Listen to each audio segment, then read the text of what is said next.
Britain के बहुत ही मशहूर रेडियो कमेंटेटर हुए हैं क्रिस्टोफर मार्टिन। जिस दौर में मैदान में रहने के अलावा क्रिकेट को कंज्यूम करने का तरीका सिर्फ रेडियो ही था, उस वक्त क्रिस्टोफर मार्टिन वो दूत हुआ करते थे जो दूर कहीं हो रहे उस मैच को आपके कानों में जिंदा कर देते थे। 22 मार्च 1992 को भी ऐसा ही हुआ था, जब सिडनी में दक्षिण अफ्रीका और इंग्लैंड के बीच सेमीफाइनल हो रहा था। मैच में बारिश आई, न जाने किस तरीके से टारगेट 13 बॉल से 22 रन से बदलकर एक बॉल पर 21 रन हो गया। साउथ अफ्रीका का दिल टूटा, तो उसको बयां करने के लिए क्रिस्टोफर मार्टिन ने रेडियो पर यही कहा कि इस मैच को देखने के बाद कहीं तो कोई ऐसा होगा जो एक बेहतर सॉल्यूशन के साथ आएगा, जो क्रिकेट की इस समस्या को दूर कर पाएगा। इस कमेंट्री को ब्रिटेन में बैठे फ्रैंक डकवर्थ भी सुन रहे थे, एक प्रोफेसर जो गणित का जानकार था और किसी भी फॉर्मूले को निकालने का मास्टर था।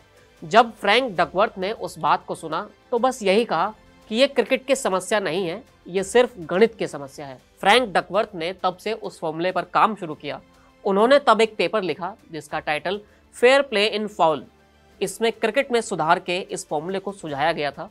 यहाँ से ही क्रिकेट को डकवर्थ लुईस नियम का रास्ता मिला। बीते 21 जून को जब T20 वर्ल्ड कप में इस फॉर्मूले का इस्तेमाल किया जा रहा था, उसी वक्त इस नियम को बनाने वाले फ्रैंक डकवर्थ ने अंतिम सांस भी ली। 25 जून को यह जानकारी सार्वजनिक की गई कि फ्रैंक डकवर्थ ने 86 साल की उम्र में अंतिम सांस ली है। वो काफ़ी बीमार थे और अब दुनिया को अलविदा कह चुके हैं।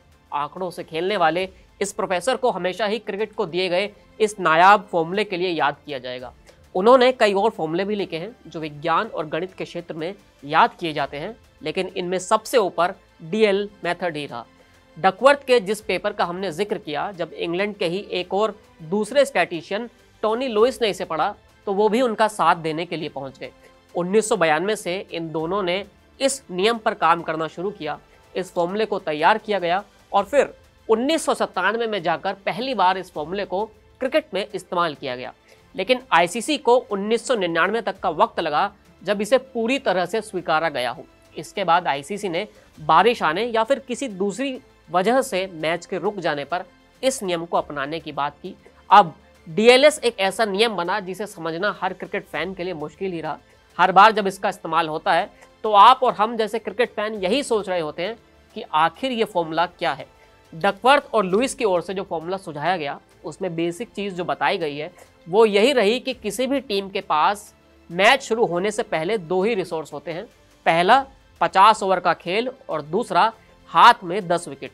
जैसे जैसे मैच आगे बढ़ता है ये रिसोर्स कम होने लगते हैं और फिर एक बेसिक फॉर्मूला जो बताया जाता है कि टीम 2 का जो टारगेट दिया गया है उसके लिए टीम 1 के स्कोर को गुणा कर दिया जाता है उस टोटल से जो टीम 2 के रिसोर्स और टीम 1 के रिसोर्स से भाग करने पर आता है।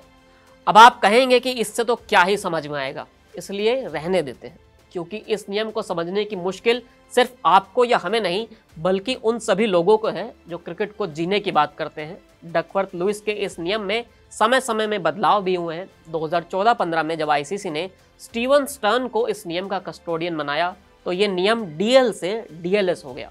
अभी भी कई बोर्ड, कई टीमें और कई खिलाड़ी इस नियम का विरोध करते हैं, क्योंकि इसमें कुछ ऐसा नहीं है जो आसानी से किसी के समझ में आ जाए। इस मुश्किल कहानी का अंत एक मज़ेदार किस्से से करते हैं। T20 का जब दौर आया तब इसमें थोड़ा फन भी डाला गया। पारियों के बीच में कुछ शोज रखे जाने लगे जहां बैंड परफॉर्म किया करते थे।